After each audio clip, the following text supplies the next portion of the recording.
Basi napenda nichukue nafasi hii kushirikisha jamii kuwa ofisi ya mkurugenzi ya mawasiliano ya Ikulu iliwahabarisha wananchi kuwa maaskofu wetu walikutana na Mheshimiwa Rais wa Jamhuri ya Muungano wa Tanzania, na katika mazungumzano yale waliongea vitu vizuri kwa ajili ya nchi yetu. Kwa hivi nilitaka kutaarifu pia jamii kuwa maaskofu wameniagiza, hasa Rais wa Baraza la Maaskofu Katoliki Tanzania, ambao ndio walienda kwa kuwakilisha baraza zima kadiri ya maamuzi yao na utaratibu wao. Moja, nikituweke bayana kwamba hili kutano kati ya Maaskofu Katoliki Tanzania tarehe 10 Agosti 2026 lilikuwa ni ombi la Maaskofu Katoliki, na walifanya ombi hili katika kikao chao cha mwaka ambacho walikaa tarehe 18 mwezi wa 6. Walifanya maamuzi hayo kumuomba rais akutane nao, na hivi lilikuwa ni ombi la Maaskofu Katoliki Tanzania, na ndio walioomba, wala hawakuitwa, waliomba wamuone rais. Na hii ilifuatia waliomba mwaka jana. Kwa bahati mbaya rais alikuwa ana majukumu mengi, na waliomba muda ule ule, waliomba wakutane naye mwezi wa 8 kabla ya uchaguzi wa 2025. Rais kwa bahati mbaya akasema ratiba yake imembana, hataweza kukutana nao. Lakini kwa kuzingatia yaliyotokea kwenye uchaguzi mkuu na hali halisi ambayo Watanzania wanayo ya kisiasa, mwaka huu maaskofu wakaamua tena wamuombe rais wakutane naye ili waweze kumshirikisha mtazamo wao juu ya hali tulionayo kisiasa nchini, kutokana pia na kwamba waliweka bayana kwamba ili tutoke katika hali hii inabidi kwenda katika kusimamia ukweli na vile vile kutakana msamaha, kusameheana na hata kuponya nchi. Kwa hiyo kwa Kiingereza tunasema to admit the truth and then reconciliation, healing the nation. Kwa sababu haya kadiri ya viongozi wetu wa dini mambo muhimu sana ambayo waliona wajadiliane tena, pamoja kwamba walitoa msimamo wao, tafakari yao walichokuwa wameamua mwaka jana tarehe 15 Novemba 2025. Walitoa mapendekezo yao na mawazo yao na kinacho kadiri ya wao wanavyoona inafaa kifanyike, lakini bado wakaona ni muhimu tena waongee na rais wa Jamhuri ya Muungano wa Tanzania. Na kwa kweli wameshukuru sana kupokelewa na rais wa Jamhuri ya Muungano wa Tanzania. Ameacha shughuli zake, amewapa mazungumzano ambayo yameenda zaidi ya saa 1.5. Kwa hiyo imekuwa ni mazungumzano mazuri kati yao, na wameweza kumshirikisha wao wanasema nini juu ya hali tulionayo ya kisiasa, na wamempa andiko rasmi ambalo lina kurasa kama 4 hivi, ambalo wamemkabidhi, wamemsomea lote na wakamkabidhi, na halina tofauti sana na lile tamko au ujumbe wao walioutoa mwaka jana mwezi Novemba tarehe 15 2025. Kwa hiyo tupenda wananchi wafahamu kwamba lilikuwa ni ombi la maaskofu, hawakuitwa, walienda wao wenyewe wakiona ni muhimu kwa taifa kufika mahali tuweze kukubaliana na kilichotokea ni kitu gani, tukilaani hicho hasa cha mauaji na uharibifu wa mali. Alafu basi maaskofu wanasema sasa tufike mahali tuponye nchi na mambo mengine yaendelee, na hayo yaliyosababisha watu waingie katika hali za kuandamana na nini, basi na yenyewe yashughulikiwe. Kwa ufupi niliweke hilo bayana, na tunapenda Watanzania wawe na imani kwamba ujumbe wa maaskofu tuna imani utafanywa kazi, na wawe na usikivu, waisikilize serikali inavyoelekea katika kutatua mkwamo wa kisiasa tulionao nchini. Nakushukuru sana baba, na miongoni mwa watu ambao walifurahi kuona haya makutano yakifanyika ni pamoja na mimi. Hebu tuambie hali ya mkutano huu ilikuwaje kati ya rais pamoja na viongozi wa baraza la maaskofu? Kwa kweli hali ilikuwa nzuri, kuzingatia kwamba rais mwenyewe ameridhia. Walipomwandikia barua walimpendekezea na tarehe, tunaomba tukutane na wewe mheshimiwa rais tarehe 10 mwezi wa 8. Akaridhia, akasema karibuni viongozi wetu wa kiroho, mfike hiyo tarehe, na tukafika. Tukapangiwa na saa kuanzia saa 5, na kweli mazungumzo mengi. Tumeingia pale kuanzia saa 5, tumetoka saa 7 na kitu. Kwa kwamba mazungumzo ni wazi, yachukua saa 1 na kitu, na aliwasikiliza kwa makini na akawapa mawazo yake, na baada ya pale akaonyesha kwamba lazima washirikiane katika kuifanya nchi iweze kutoka katika mkwamo uliopo.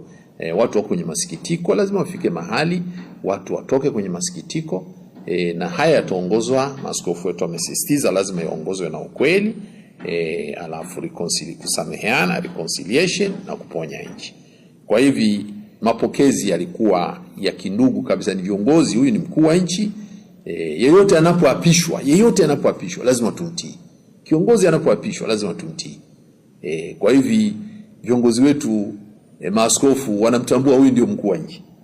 Wanamtambua kwa huyu ndio mkuu wa nchi, the fact kwamba aliapishwa kama mkuu wa nchi, na hiyo ndio namna ya kupata uongozi wa nchi. Na sisi katika maandiko matakatifu na hata katika katiba ya Jamhuri ya Muungano wa Tanzania tunakiri kwamba lazima tuongozwe na serikali, na maaskofu walifanya hivi kwa makusudi mazima kwamba wao wana jukumu la kufundisha watu juu ya maadili yanayowasaidia watu kuwa na utu na kuishi kama wanadamu ambao wana mshikamano. Lazima watu waishi kindugu. Ni kazi ya maaskofu kufundisha, na hili hawahitaji kuomba ruhusa kwa mtu, wanalifanya. Ndio maana wanatoa matamko, wanatoa mahubiri. Sasa na wanapotoa matamko na mahubiri, kwa kweli huwa hawaingilii mtu, wanatoa tu kwamba sasa hivi jamani, tupendane, tuheshimiane, tusikilize wakubwa katika yaliyo haki, tufuate haki za binadamu. Haya wanafundisha viongozi wetu wa dini, na hichi rais hajakisema kwamba hakipo, kipo.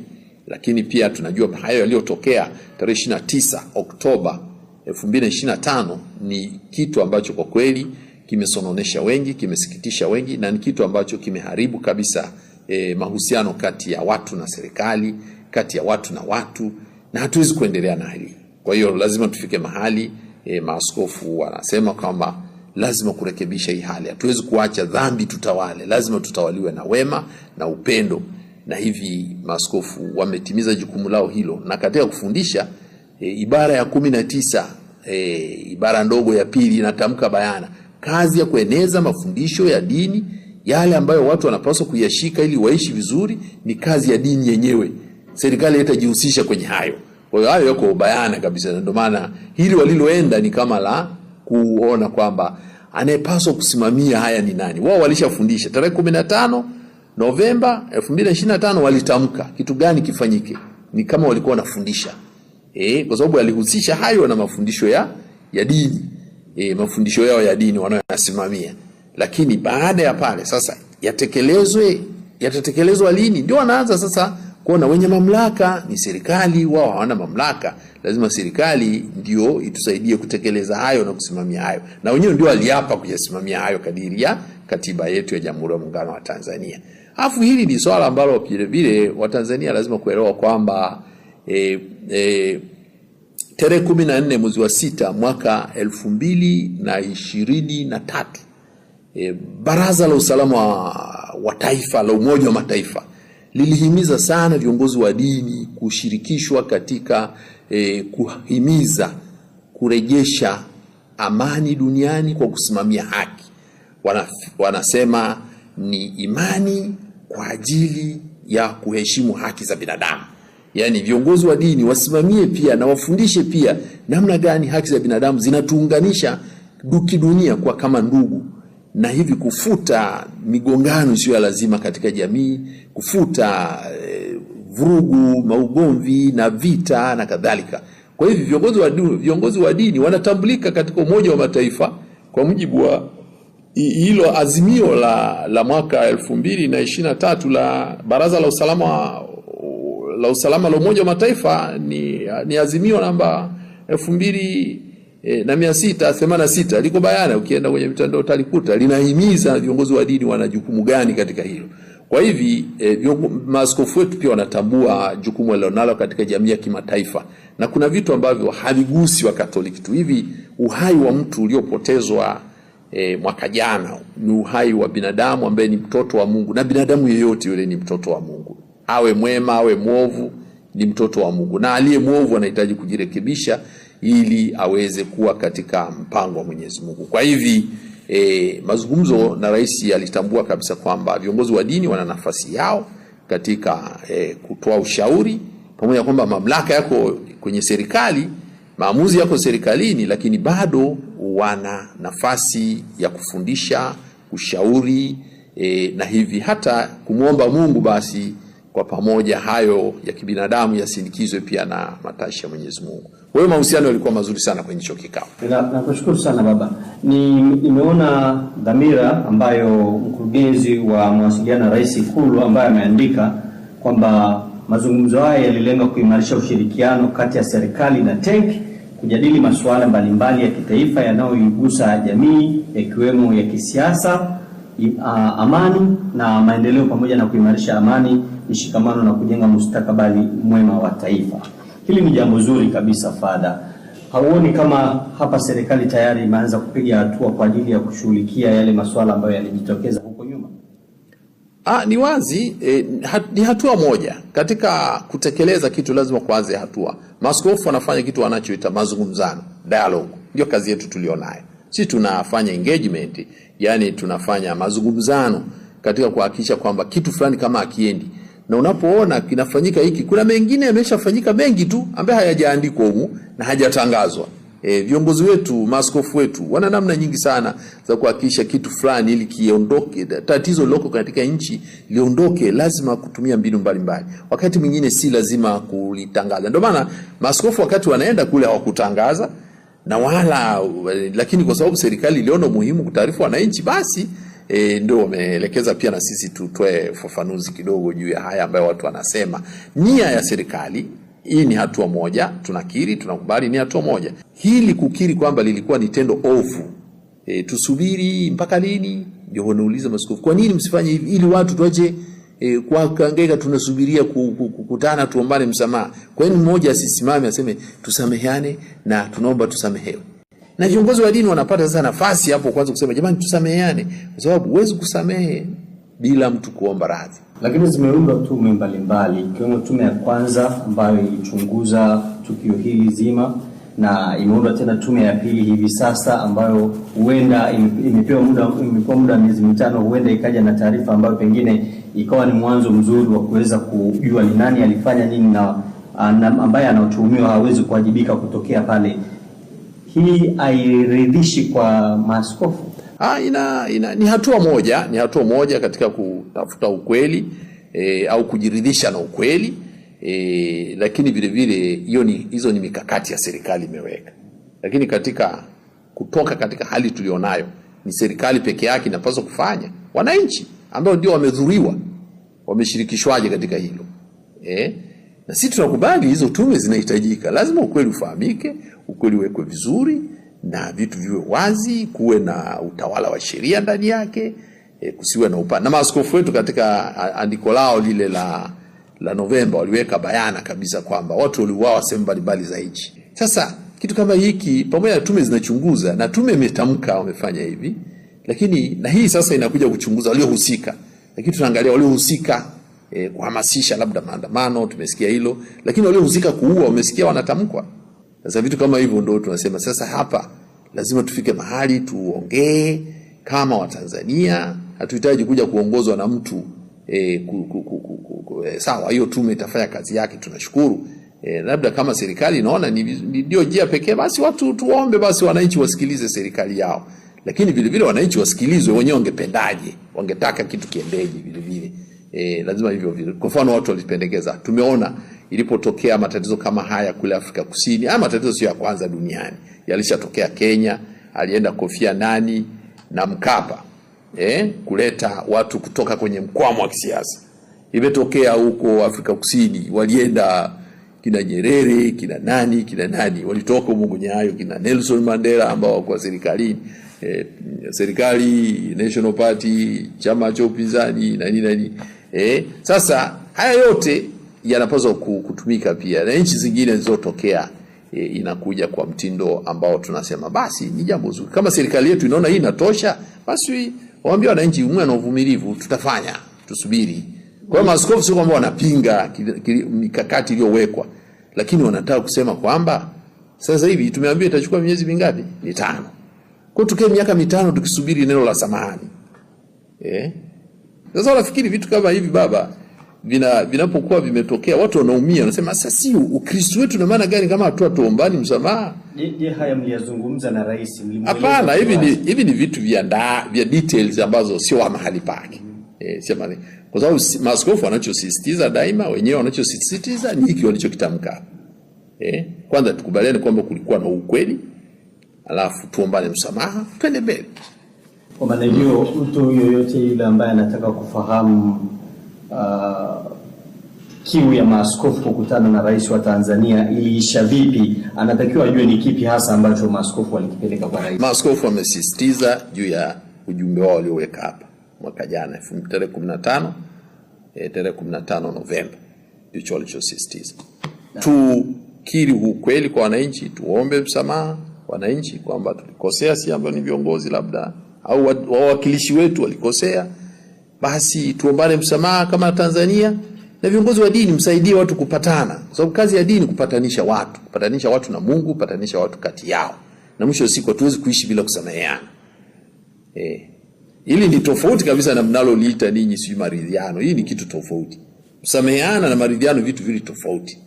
Reconciliation na maridhiano vitu vili tofauti. Sisi hatugombani nani atawale. Sisi tunamtawala tayari, yupo rais, yuko anatawala. Sasa kama mnataka nyinyi kuanzisha utaratibu mwingine wa kutawala, hayo mambo yenu huko na siasa mtajua huko. Lakini sisi tunataka wananchi kwa hili ovu lilofanyika ambalo tumelilani sisi kanisa Katoliki. Wakristo wote wamelilani, raia wengi wenye nia njema, mataifa ya nje yanayoheshimu haki za binadamu. Sababu Tanzania sio kisiwa baba. Tanzania ina heshima kubwa sana kwa Afrika kwa kueneza haki za binadamu. Haki za binadamu, na zilipovunjwa haki za binadamu tangu miaka ya 70, Tanzania ilikuwa inajiweka mstari wa mbele kabisa kulaani uvunjaji wa haki za binadamu. Ililani ubaguzi wa rangi Afrika Kusini. Ukipewa mifano wa Tanzania ilivyosimama kidete ikasema sisi msipomuondoa serikali ya Afrika Kusini kwenye Umoja wa Nchi za Madola, sisi hatutajiunga, tunajiondoa. Kwa hiyo bidi, kwa sababu gani? Huyu analeta siasa za ubaguzi wa rangi na anawanyanyasa wasio weupe, wale wazungu walinyanyasika. Kwa hiyo libidi serikali ya Afrika mwaka 76, libidi serikali ya Afrika Kusini itoke kwenye miaka hiyo ya 70, ilibidi serikali itoke kwenye miaka ya 60, ilibidi serikali ya Afrika Kusini itoke kwenye kwenye Umoja wa Nchi za Madola. Lakini vile vile Tanzania iliweza kusababisha mchezo nchi 33 zisishiriki kwenye Olimpiki kwa sababu nchi ya New Zealand ilienda kucheza na South Africa. Wakasema hapana, hii nchi haipaswi kushirikishwa vitu hivi kwa sababu hao ni wabaguzi wa rangi na wanawateza wa Afrika. Tanzania ikaungwa mkono na nchi 23 kwa sababu sisi tulikuwa na wakati wetu na Philbert Bayi, bingwa wa mbio na nini. Kwa hiyo Tanzania imesimamia sana haki za binadamu. Sasa kama ilifanyika kwa kuhimiza haki za binadamu katika mataifa mengine, maaskofu wanasema haya pia yafanyike ndani ya nchi yetu. Sasa tuseme kwamba hiki kitu hakikuwa kizuri na tufike mahali, na wamejifunza, maaskofu wamejifunza kwenye nchi zingine, wameona nchi zingine zilitoka kwenye mkwamo kwa njia ya watu kukiri ukweli na kusameheana. Ndivyo watu walivyofanya, lakini hawaweki serikali itumie utaratibu. Serikali yenyewe labda imeona utaratibu huzo wa hizo tume unatosha, basi tunasubiri tuone matokeo yake. Lakini rais pia alitamka kwamba kilichotokea hakipaswa kutokea na hakipaswi kutokea tena. Alisema hayo, lakini bado hajasema samahani kwa niaba ya watendaji wake. Umesikia amesema samahani kwa yaliyotokea? Tumesikia rais amesema samahani kwa kukata mtandao wa internet, na mataifa wamefanya biashara wa mataifa mengine wakisema tunashukuru kwa kuomba msamaha. Tunashukuru sana Padri Kitima kwa haya. Na kwa sasa hivi kwa raia yoyote wa Tanzania utagundua kwamba kwa sasa hivi kuna utulivu fulani ambao tayari umerejea, na unaweza kuona hata ile purukushani za kwenye mitandao ya kijamii, utulivu ni mkubwa. Taswira ambayo baraza inaliona kwa taifa la